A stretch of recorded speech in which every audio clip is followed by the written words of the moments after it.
1984 selection, entitled Yellow and Pink, is noticeably absent from most reviews of author Willam Steig's career, as well as the shelves in most public libraries. Could it be that this children's book has hit upon something controversial? Was it intended to stir up emotionally charged issues at the core of each person's beliefs? Unfortunately, we will never know the answer to this enigma because the author passed away in 2003.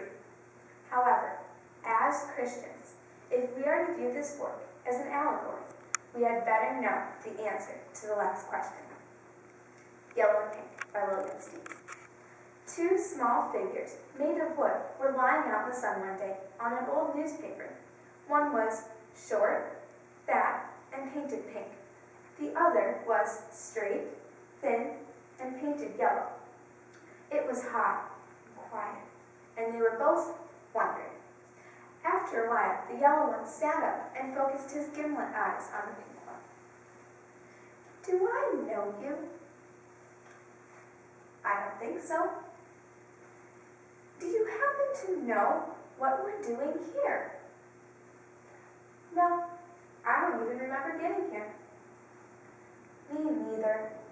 There were chickens busy pecking a little way off and farther back some dreamy cows.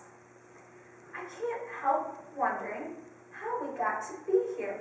It all seems new and strange. Who are we?" Hank looked Yellow over. He found Yellow's color, his well-chiseled head, his whole form admirable. "Someone must have made us." "How could anyone make something like me? So intricate, so perfect. Or for that matter, like you. And wouldn't we know who made us, since we had to be there when we got made? And why would he leave us like this, with no explanation? I say we're an accident. Somehow or another, we just happened." Hank couldn't believe what he heard. "You mean these arms that can move this way and that? This head I can turn in any direction? This breathing nose? These walking feet? All of this just happened by some kind of fluke? That's preposterous." "Don't laugh. Just stop and reflect. With enough time, 1,000, 1,000,000, maybe 2.5 million years, lots of unusual things could happen. Why not us?" "Because it's impossible. It's absolutely out of the question. How could we just happen? Would you mind explaining?" "Well, it could be something like this. I'm not saying exactly. Suppose a branch broke off a tree and fell on a sharp rock in just the right way, so that one end split open and made legs. So there, you have legs. Then winter came, and this piece of wood froze, and ice split the mouth of it. There's your mouth. Then maybe one day a big hurricane took that piece of wood and sent it tumbling down a rocky hill with little bushes, and it got bumped and chipped and brushed and shaped this way and that. Sand blowing in the wind might have helped with the smoothing. That piece of wood could have hung around at the bottom of that hill for eons, until one day, zing, lightning struck in such a way as to make arms, fingers, and toes. All right, what about eyes? What about ears? What about nostrils?" "Eyes could have been made by insects boring in, or by woodpeckers, or maybe even hailstones of exactly the right size and repeatedly in just the right places." "Okay, how come we can see out of those holes the woodpecker made, and hear?" "Because that's what eyes and ears are for. Dummy, what else would you do with them?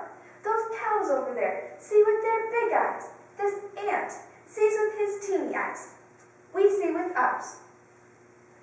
"All right, let's say you're right, just for the sake of conversation. Do you mean to tell me all those odd things happened, not only once, but twice, so that there's two of us? The branch broke off the tree, it hit the rock, it rolled down the hill, lightning struck the woodpecker, etc., etc." "Why not? In 1,000,000 years, didn't say 5 seconds, the same thing could easily happen twice over. Branches do break Winds are always blowing. There's always some lightning and some hail and so forth and so on. But you and I are so different. How come? That only proves what I'm saying. It's all accidental. You're probably a different kind of wood. You must have rolled down a different kind of hill. Soft, mushy one, perhaps. Pink was not satisfied with these explanations. He suddenly gave Yellow a challenging look. Explain this. How come we're painted the way we are? Paint. Well, suppose when we rolled down those hills, or whatever it was we rolled down, we rolled through some paint somewhere still. Pink for you, yellow for me. And it came out so neat and symmetrical with perfect edges in just the right places, and there were 3 drops of white paint in a straight line for my buttons and 3 black drops for yours. What about that, my yellow friend? I can't answer all the questions. Some things will have to remain a mystery, maybe forever.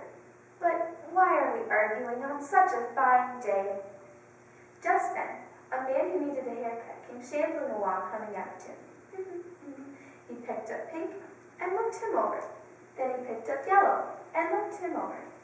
Nice and dry. He tucked them both under his arm and headed back where he'd come from.